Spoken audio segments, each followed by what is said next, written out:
it's almost festive party time, but before you open your presents and eat your weight in pigs in blankets, we need to chat about all things Mog's Christmas on this Christmas episode of That Song from That Movie.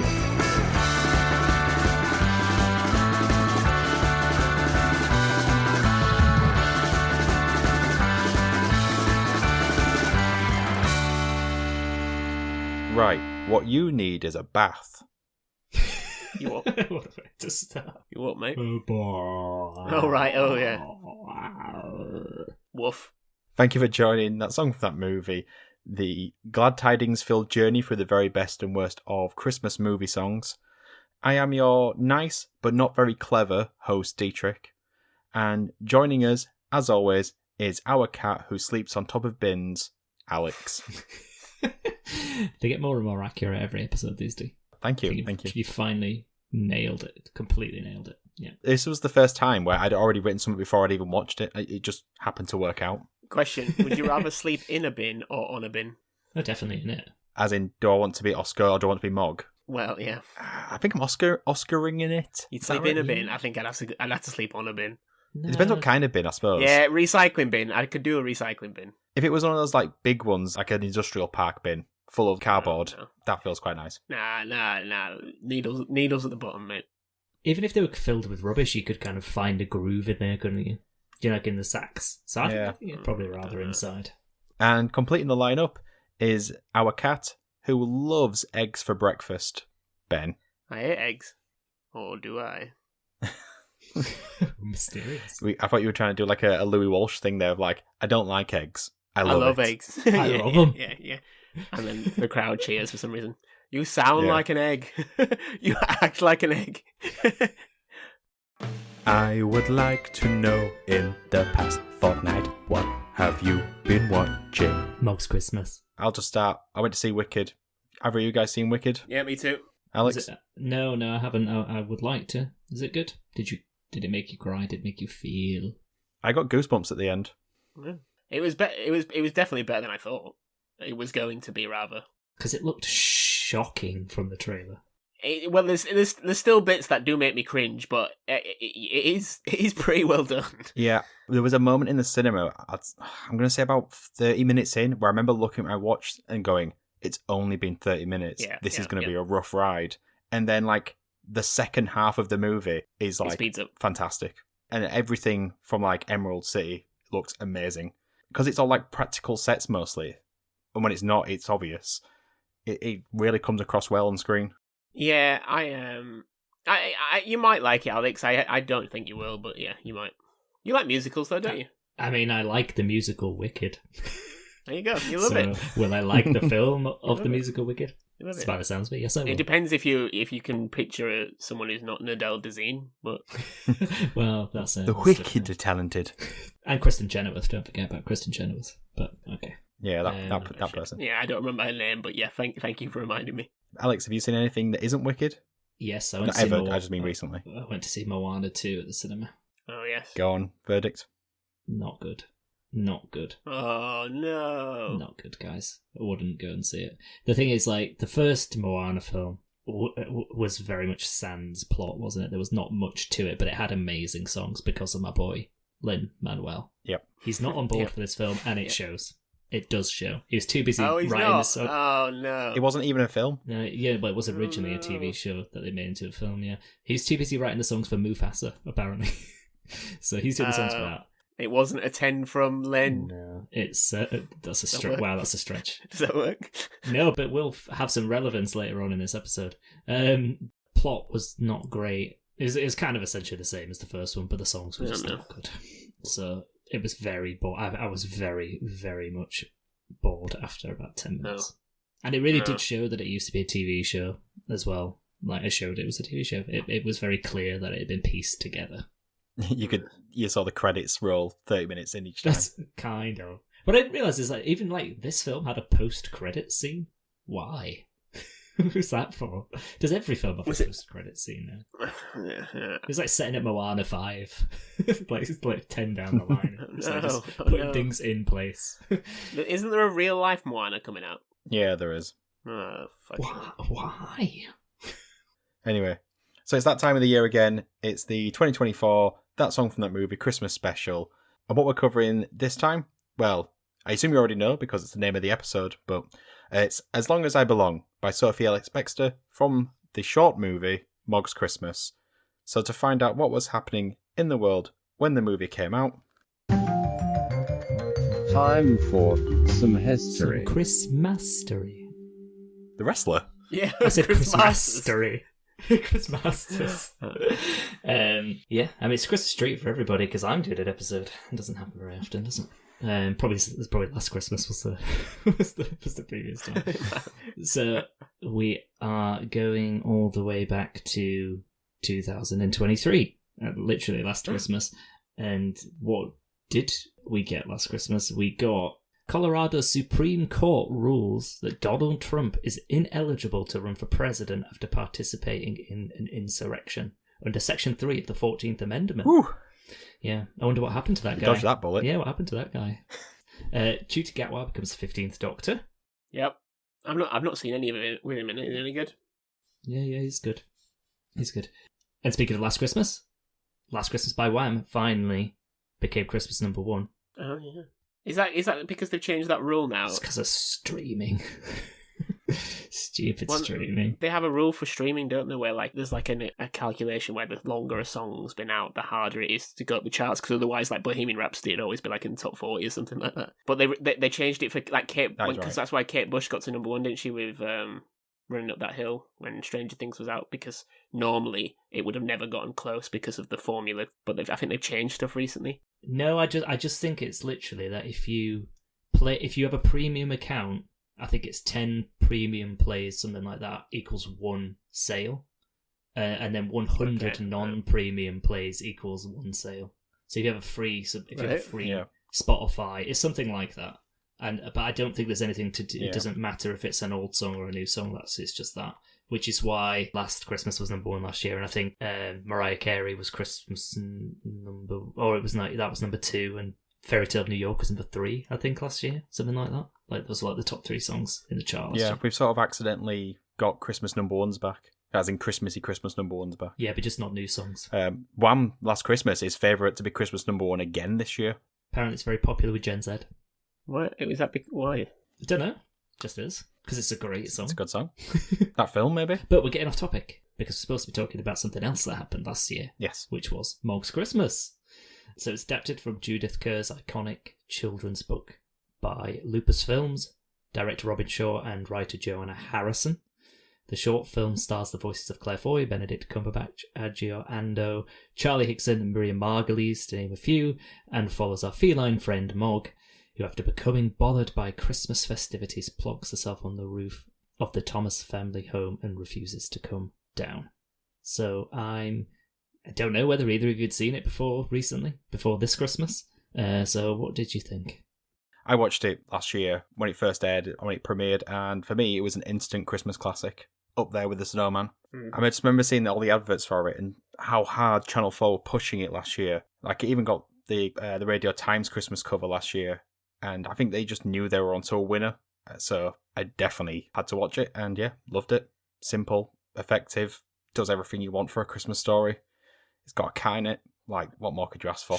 I assume it's similar for you guys, where when you watch this, you just instantly start thinking about your own pets and how they dealt with Christmas, and even more so thinking about pets we had when we were kids living at home. I thought it just wrinkled that nostalgia part of my brain that I really loved. But in terms of its actual what's presented, I love the way that it's animated. It feels like a book coming to life, which it is, where the lines and the shading, everything's always in a state of change, as if every cell of the movie has been lovingly hand-drawn. It reminds me of the first Wallace and Gromit Grand Day Out, where you can see all the thumbprints constantly. It just adds a warmth to it that I don't think you get in similar style. I know this is computer animated, and... Is it though, Dietrich? I don't know, is it?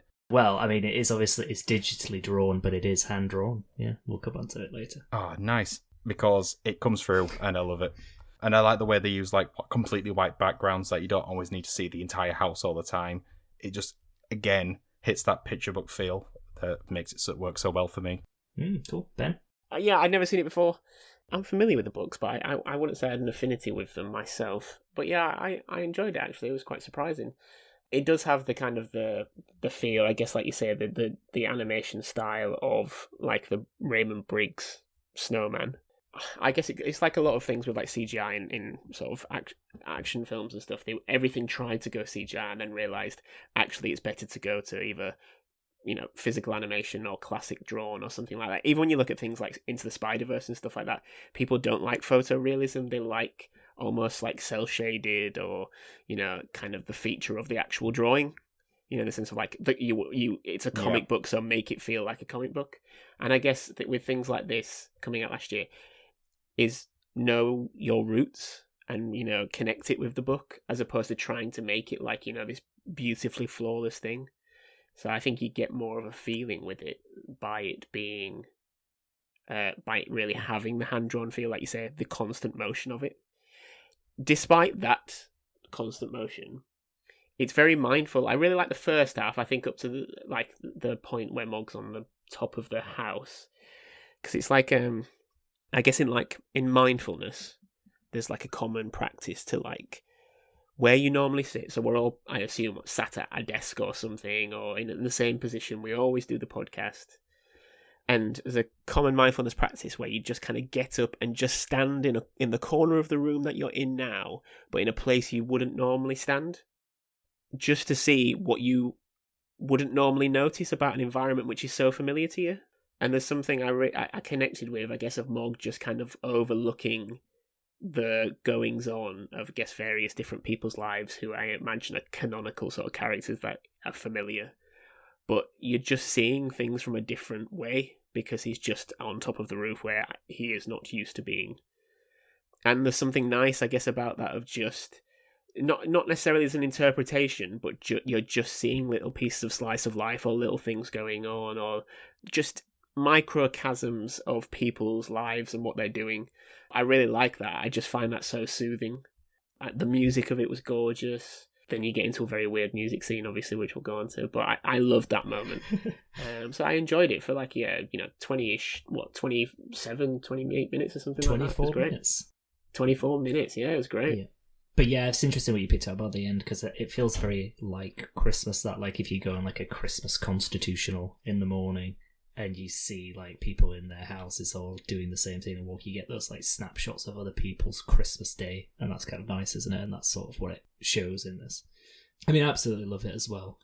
It is. I'm guessing you guys haven't read the story. I have read this specific story to my children, and the story is pretty faithful to the book. There is obviously a little bit extra because the book itself is only 24 pages and it's a picture book, so it's not. It was picture and text, but it's obviously not just like 24 pages of copy.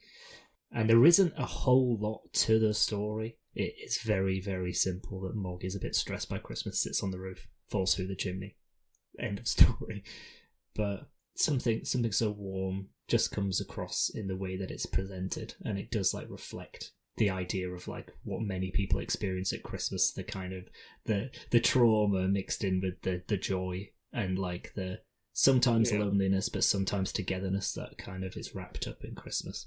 But I think as well what makes this stand out is not just the warmth, it is the kind of surreal nature to it. It does seem to take inspiration from kind of like, the book is written in the 60s and it has that kind of 60s quirkiness to it. That's kind of a bit, makes it just slightly peculiar, slightly whimsical, which really is borne out in the music scene, which we'll get to. But yeah, in terms of reviews, they were kind of mixed actually, mostly positive. Some did say, some press reviews I read did say instant classic D, which was the term that you used. Yep. Some said it was quaint negatively. Some said it was retro negatively, that it was trying to imitate things from that bygone era. But I think that's what for me that's a positive, the way it does it. But anyway, but yeah, let's get into some information about the film. So it aired on Christmas Eve, I don't know if you said it was on Christmas Eve, but it was Christmas Eve when it went out first. 2.2 million people watched it as it went out, wow, which is quite a large number these days. Yeah, and you were one of them. I was one of them. Which is quite a large number one of these. But we're going to get into a bit of ratings on Christmas Day in our first quiz. Oh. The first quiz is a higher or lower. Mog's Christmas came out on Christmas Eve. We're going to look at the top 10 rated shows from Christmas Day last year, and you're going to tell me higher or lower. We're going to start with Michael McIntyre's The Wheel, which had 4.2 million views. 4.2 million idiots. And then, no, that's not bad. So one of them's right here, then clearly. It's bad. So the EastEnders Christmas special, did that rate higher or lower than 4.2 million? I'm saying it's higher.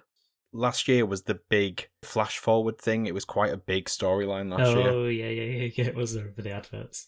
I'd go higher. I see you both going higher. You are both wrong.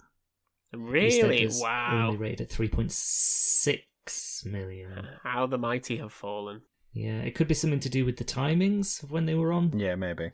Right, so 0 points for both of you. And this is going to be a competition because there's 2 quizzes, possibly 3 if we need a third one. Oh, go on. So it's Merry Quizmas. So Tabby McTat. Tabby McTat is a Julia Donaldson adaptation, similar to Mog's Christmas. And there's one every year, usually done by BBC. So did Tabby McTat rate higher or lower than EastEnders? I'm going to go lower. I'm going higher. It was lower. 3.3 million. So that's a point for Ben. Okay, so great TV show, Ghosts. Did the Ghosts Christmas special, which was the final ever episode, did that rate higher or lower than Tabby McTat? Lower. I'm going higher. Ben has it again. Ghosts Christmas special, 4.4 million. It was the highest so far. I know the UK populace. They love their ghosts. Okay, we'll go through this quite quickly. So, the big film that was shown on TV at the time, Toy Story 4, Ben's favourite film. Now, did that rate higher or lower than Ghosts? It deserves to be higher, so higher. You're just don't like you saying that. Lower. It should be lower. It's going to be lower. Oh, Ben's running away with it, I'm afraid, D. Lower. 3.5 million for Toy Story. 3.5 million idiots. 3.5 million. Toy Story 4, did the 1% Club rate higher or lower than Toy Story 4? What's the 1% Club? You don't watch the 1% Club, Ben? I don't watch TV. Oh, it's fantastic. I've just gotten round to Line of Duty. It's a game show hosted by Lee Mack. No, we're only on season 3 of Line of Duty. We've got 3 more to go. Oh, Jesus. Just skip straight to 1% Club. It was H. Yeah, the answer's H. So 1% Club, higher or lower? Higher. I'll say lower. Oh, D, you've done it. You finally got a point. 3.4 million, so 100,000 people less. Okay. Call the Midwife Christmas special. Higher or lower than the 1% Club? God, I hate that show. Right, so every single person over the age of 55 will have watched it. How many people in the UK are over the age of 55? Too many. Okay, so higher? I'll go lower then, just for fun. Yeah, it's definitely higher. 4.4 million, so which is the same amount as Ghosts, actually. Well done. So, Doctor Who Christmas special. Higher or lower than Call the Midwife? Wow. Higher. It's got to be lower. Lower than Call the Midwife? Lower. It is higher. 4.7 million. I was banking on the racists not tuning in. Yeah, you're banking on the racists. Yeah, they're all at the pub. So, we're getting into the big leagues now. Doctor Who 4.7 million. Did that rank higher or lower than the Strictly Come Dancing Christmas special? It's a 10 from Len. That's the callback. Higher. I will go lower. Strictly was higher. Ooh. Yeah. I should have read into you saying it's the big leagues. I hope Alex was keeping track of this because I can't remember who. I am. It's currently 4-3 to Ben. There's only one left. Did the King's Speech rate higher or lower than Strictly Come Dancing? The King's Speech? I have a voice! The movie or the speech? No, not the film. The actual King's Speech. The speech. Oh, what? It was. Come on, Ben, you first. What's he got to say? Lower. I'm going to go. I'm all in on sausage fingers. Higher. Sausage. It's higher. Hey! So it's a because draw. Equality is what we need this time of year. Yeah, in the spirit of Christmas, it's a draw. It's a draw. Well, that leads nicely into the next quiz later on anyway, doesn't it? Yeah, so the King's Speech was the highest rated show of Christmas, 5.9 million. Okay, so now that interlude's over, let's get back into Mog's Christmas. So yeah, so the Channel 4 Christmas animation has heritage, of course. Dee's already mentioned the snowman, which obviously always brings to mind David Bowie walking through a rickety house with a blue jumper and scarf. But more recently, they've really gone after these animations at Christmas. So we've had the sequel to The Snowman and the Snow Dog. It's all right. We've had We're Going on a Bear Hunt, which is another adaptation of a children's book. And we did have an alternative Judith Kerr adaptation, which was The Tiger Who Came to Tea, which was very, very similar to Mog's Christmas in terms of styling. And in fact, the family from Tiger Who Came to Tea appear in the background of Mog's Christmas as well. So it's a nice little connection there for everybody. An Easter egg. It's not the only time we've seen Mog on our screens at Christmas. There was a very famous Sainsbury's advert 2015, which was about 4 minutes long. It's quite an epic. Less visually appealing. It was a CGI Mog with a real life Thomas family, and he accidentally sets the house on fire. But yeah, in terms of the production of the show, Deakin, whose first name I have lost, who is one of the founding members of the production company that made this film, I think it's Lupus. Let's go back and double check that. Lupus Films. She said that it was the obvious next place to go, and this story is a lot of fun.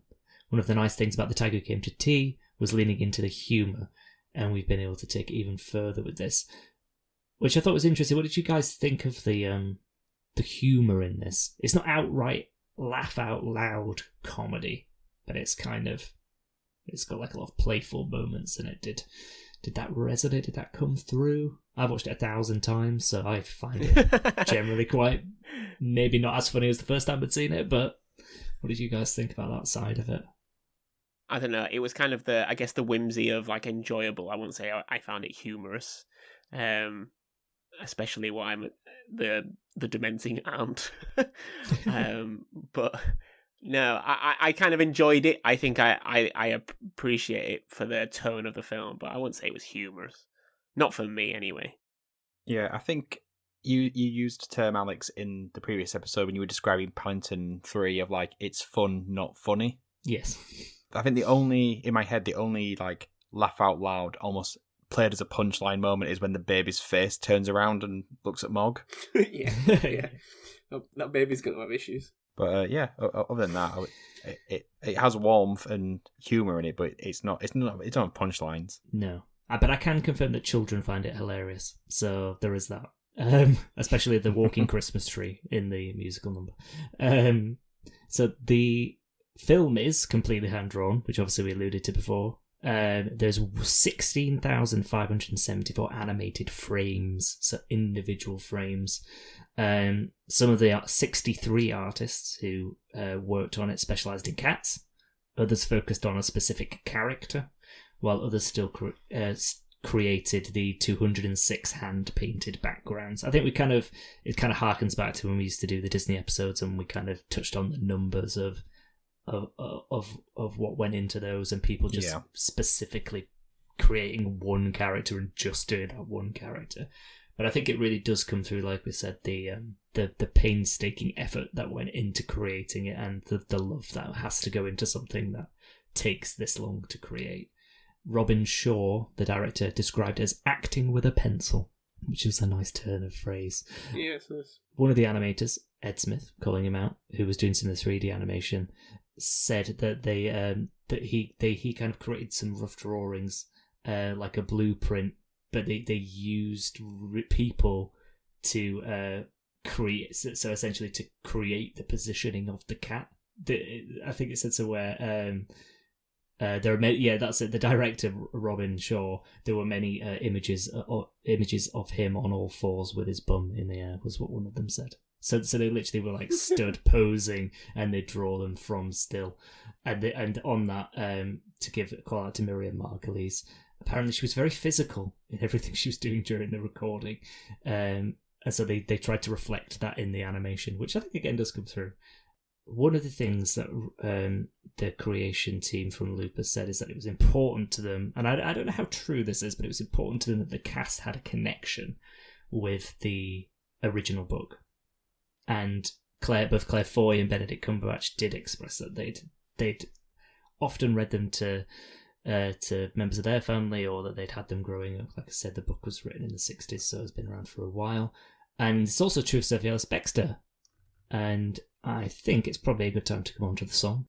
So, As Long As I Belong is the name of the song, by Sophie Ellis-Bextor, and it was composed by David Arnold. Comes pretty much midway through the film.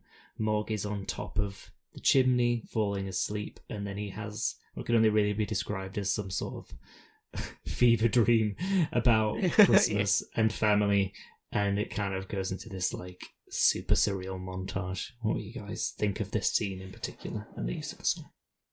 So I don't. There's not a lot to the song, and I think that's why it works.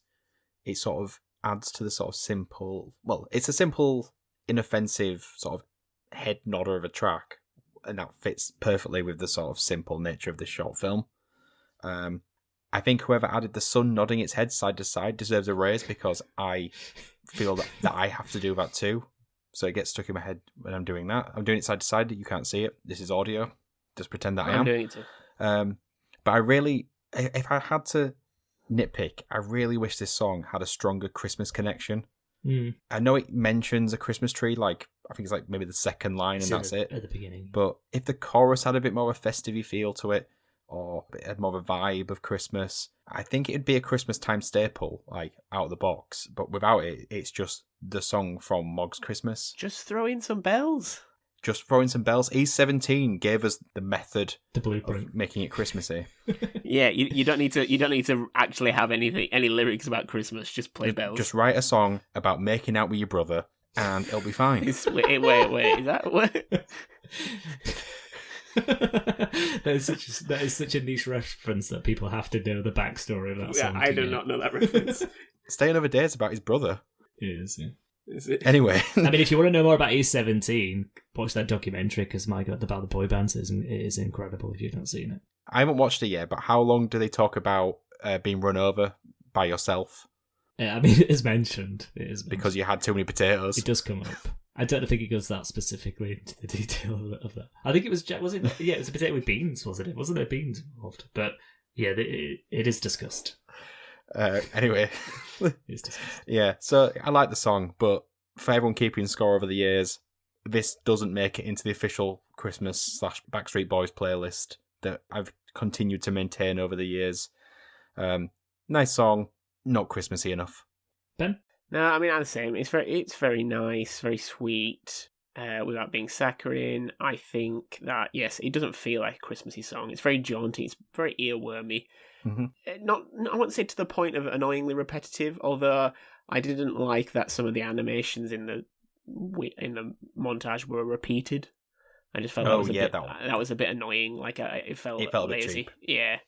There's the bit when they're doing the head shake and they're all like in strips. Yeah, with their and hands. like Mog gets pushed out by the dad, and I was like, I've just watched this already. It's just come on, there must be, you can have add another 5 sequens of a couple more frames. Yeah, a couple more frames to the 16,000 frames. Sophie Ellis-Bextor, it's like she now has returned to a perch as a British staple, I suppose, after an incredible 12 months. It's a big year for Bextor. It's a big year for the Bex, yeah, absolutely. Yeah, she got 2 episodes of this podcast. She has indeed, yeah. Imagine this song over the final of Saltburn. Will it work? As long as I be schlong. Be schlong. Be schlong. Oh, that's quick. I mean, if there's nothing else needs to be said now. Moving on swiftly. I think I like the song more than you two seem to. But maybe it's the amount of times I've heard it. But this is the part that I really look forward to every time I watch it, because I like the scene. Like I said, the part that this bit's repeated bothered me initially. But then when you've seen it that many times, the whole thing is repeated in your head, so it's fine. But yeah, I like the song. I think it has a nice feel to it. It has a nice vibe. It isn't particularly Christmassy. I do accept that, do. I think they've kind of had that nod to Christmas in the first line to try and make it Christmassy. Yeah. But yeah, I like the sentiment behind it, and it really does fit with the story of that we're presented with, and that kind of idea at Christmas of wanting to have that quiet moment to yourself and wanting to be free to do it, but there's a lot of family commitments that you're tied to, and it can be a difficult time to kind of just take stock of everything, because it feels like the holiday period, the festive period, whatever we want to call it, it's quite a reflective time, but in that kind of moment where everything is happening, sometimes you don't get to embrace it so much, because there's a lot of tension and pressure and everything else that goes with spending time with family. So yeah, I think it sums up the messages of the story quite well. But it is a very simple song, but like you said, that fits because the full thing is quite simple, and that's why it all works together. But I liked that break into the oddness here, because the rest of it is quite linear and quite simplistic. But you also have this break in the middle where everything becomes very jaunty and jolly and whimsical all of a sudden, but also a bit scary, but not quite.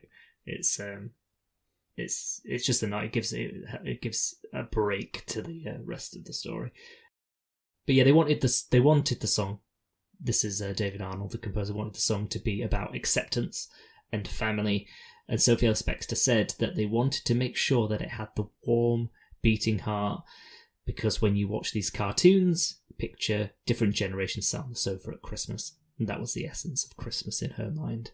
Oh yeah, to be fair, I can picture my grandma singing this song out of key. So yeah. No, that's an awful image, actually. They wanted Sophie Ellis-Bextor because they thought she was someone who might be able to embody a cat, which I'm not sure exactly what that means. What a weird thing. Oh, you've got a good voice, Sophie. No, because, you look feline. You look vaguely feline. We're lucky they didn't pick George Galloway instead. Oh, wow.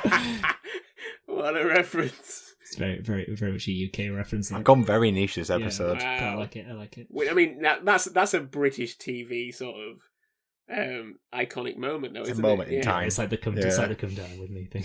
Yeah, isn't it? But yeah, to that, she said she took it as a compliment as a cat owner. She likes their temperaments. Cats are basically allowed to act exactly as they want, and they respond very warmly to anyone who feeds them. And in that regard, she said she was very similar. So take what you want from that. Is that right? Is that right, guys? I mean that is true about cats. Whether it's true about Sophie Ellis-Bextor, she'll have to let her speak for herself on that.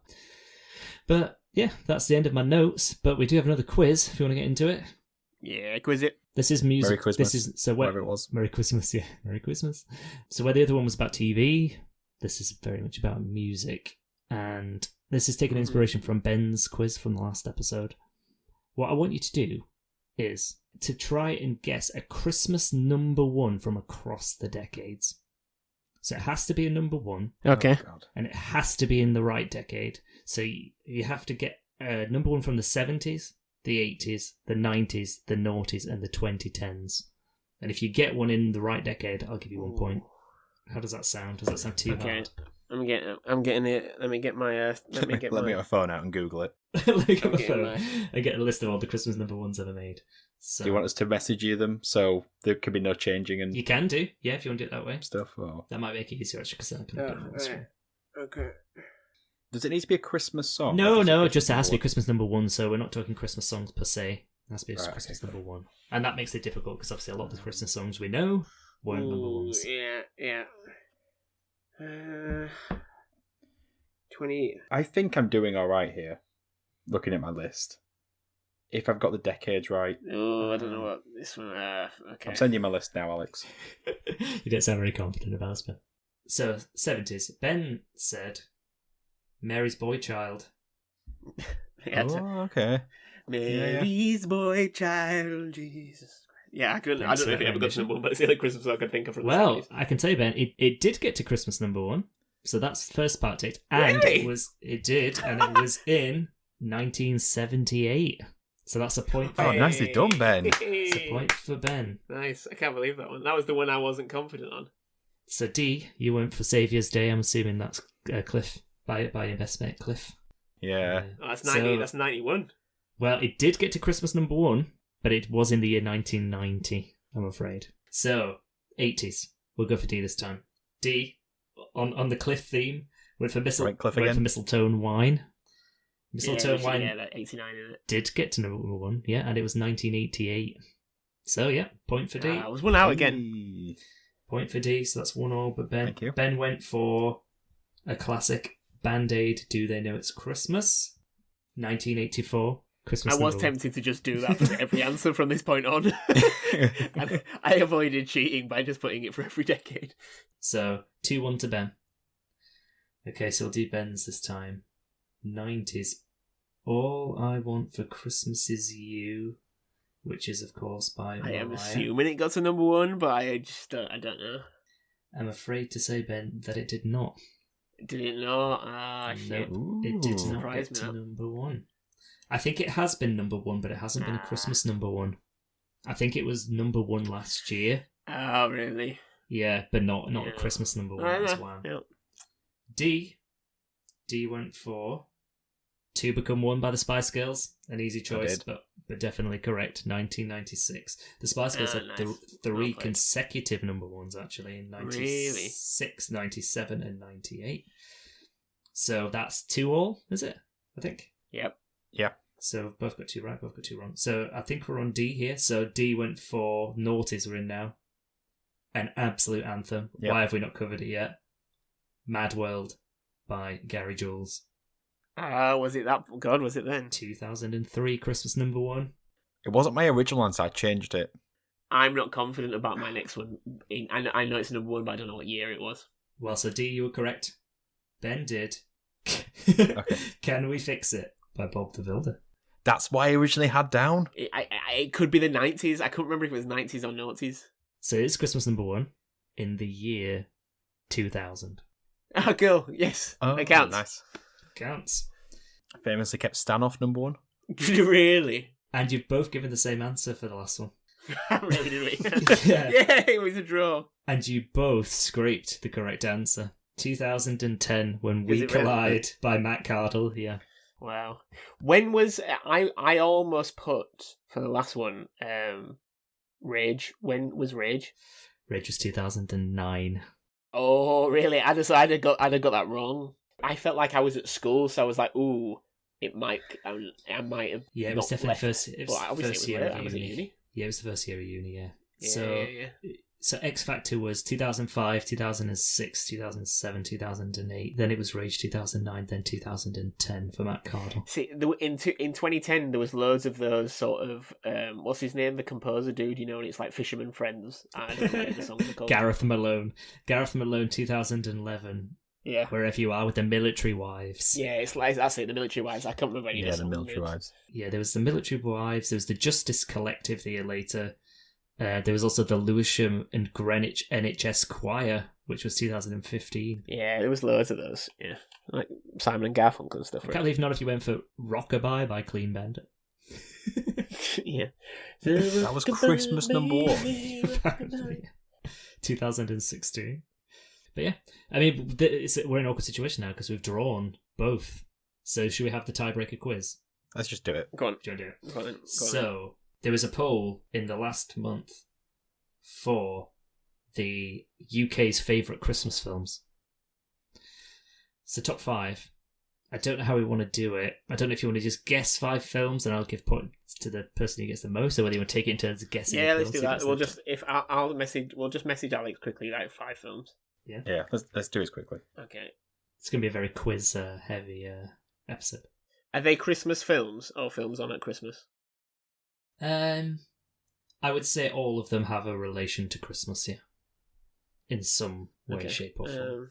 They're not something that's like, yeah, just always on at Christmas, like The Wizard of Oz or something. They are Christmas films. Yeah. I think I've only got 1. I feel like I could. I feel like I've got 2. Right. Okay. It's Like definite 2. annoying this. You'll find out why. So number 5, It's a Wonderful Life. And we both We've got drawn the same. again. We got 2 again. So It's a Wonderful Life is number 5, which D was on your list. Oh, was it really? I did not expect to put. I didn't put it in because I just didn't expect it. And number 4 was The Snowman, which I think Ben was on your list. Yeah. Yep. The Snowman, so 1 each. You can see where this is going. Number 3 was Love Actually, which you both had on your lists. Yeah. Number 2 was Elf, which D had on his list. Oh, Elf. Oh, God. Yeah, and number 1 is Home Alone, which Ben had on his list. D did not. So yeah, you both got 3.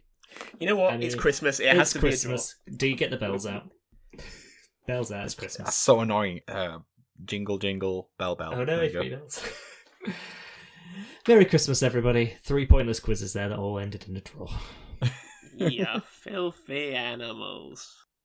So that brings an end to another episode of That Song from That Movie. Let us know what you think of Mog's Christmas on one of our many social media platforms. Ben, what is our social media handle? At TSFTMPod. Thank you. So you can help the podcast by sharing this on Reddit, but what random subreddit should everyone share it on this week, Alex? E17. Or maybe the Jacket Potato subreddit, if that exists as well, which I'm sure it probably does. Oh yeah, that 100% exists. Come on. Yeah, there you go then, the Jacket Potato subreddit. Our Spud. Our Spud, there you go. So you can also help the podcast in other ways, such as telling your friends. In fact, it's Christmas. I'm not going to ask for money-related things. Just tell your friends or leave us a 5-star review, whatever's easiest for you. So all stuff now is do some goodbyes. So it's goodbye from myself, goodbye, and goodbye from Alex. Would you like me to be the cat?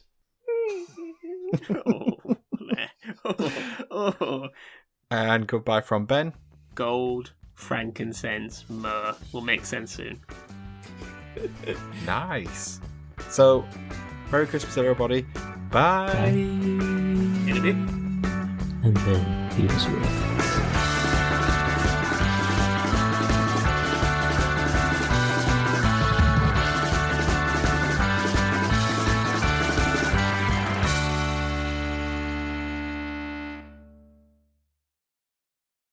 Putting up your Christmas decorations on Christmas Eve. Ridiculous. I know, yeah.